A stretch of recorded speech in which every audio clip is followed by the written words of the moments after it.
With the gifted students, one of the things that they like to be able to do is explore and discover on their own. So I presented them with the big concept and then let them take a look at it and try to put it in their own frame of reference. Ladies and gentlemen, we are at the end point of World War I. So we've been studying all the events leading up to this, and we're actually coming to probably the most important event in regards to the future of the world.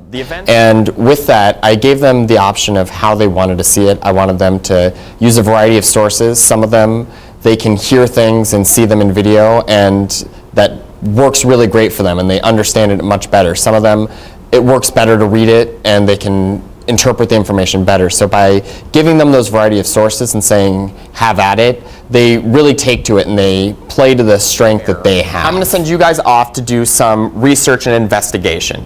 So I've shared a document with you all on the Treaty of Versailles. When students have the opportunity to find the information and put it into their own frame of reference, they get a lot more engaged and excited to research and understand it. I can stand up there and say, Germany is going to get punished for what happens at the end of World War I, and they might shrug it off and go from there and kind of just go on and say, okay.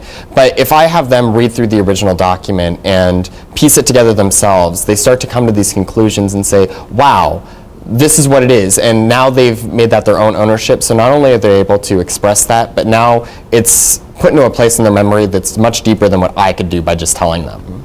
The first thing you are going to do is you are going to research. You need to figure out what the Treaty of Versailles is. And I want you to use a variety of sources. Now, just like with trench warfare, what are some of the acceptable sources that we may use? Rachel? Pictures. Pictures. Pictures are always good. We can see what the document looks like, the individuals involved.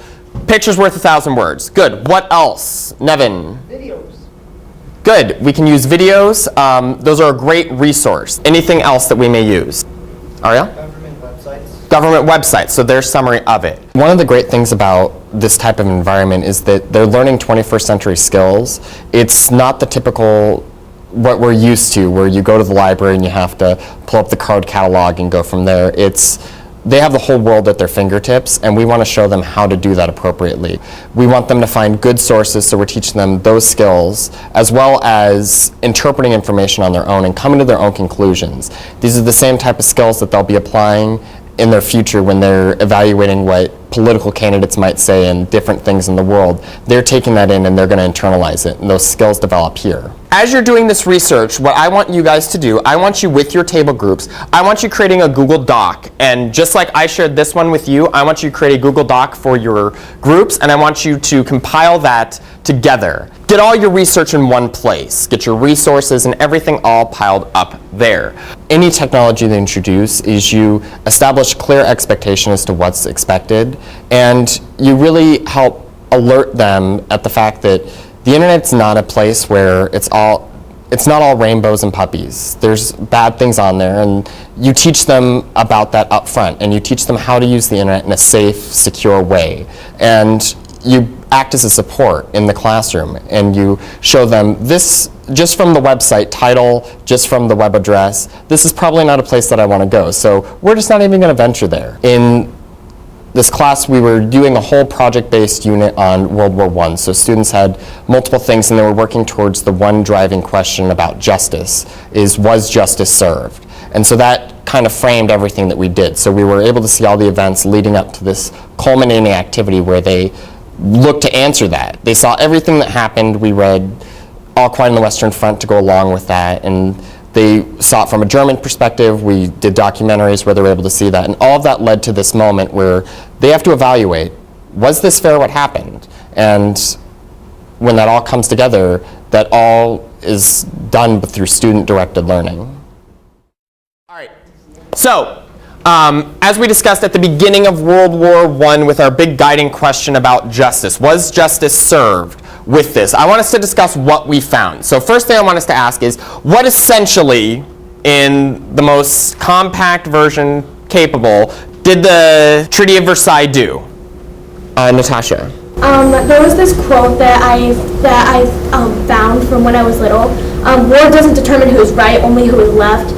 Germany was one of the strong powers. They were like the Axis, and they were hurting people, and they and they were like one of the main countries that started World War I. So all they were doing was making sure that they don't come back and that they're not left and they don't pose a threat anymore. Okay. And Kyle will do final comment. Imagine Germany had teamed up with Europe and it had been on us. The treaty had been signed on us and we would have been crushed.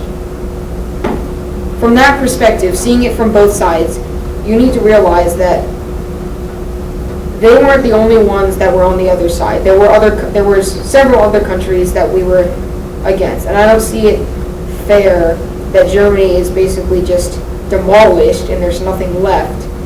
You have no economy, and your country is basically done. I just don't see it fair that they were demolished when they weren't the only ones on the other side. Okay, really good. Just quick show of hands. Raise your hand if you think that justice was served. Okay. Hands down. Raise your hand if you think that justice was not served. Okay. Hands down. Raise your hand if you think it was kind of a gray area. There were some things that were right to do, but there were aspects of it that weren't fair. And so, okay. I'm just curious. You guys can reflect that in your responses. And again, this is a personal response. This isn't a definite yes or no answer. I want you. So as long as you justify what you believe and you can support it, that's fine. All right? So go ahead and keep working on your websites.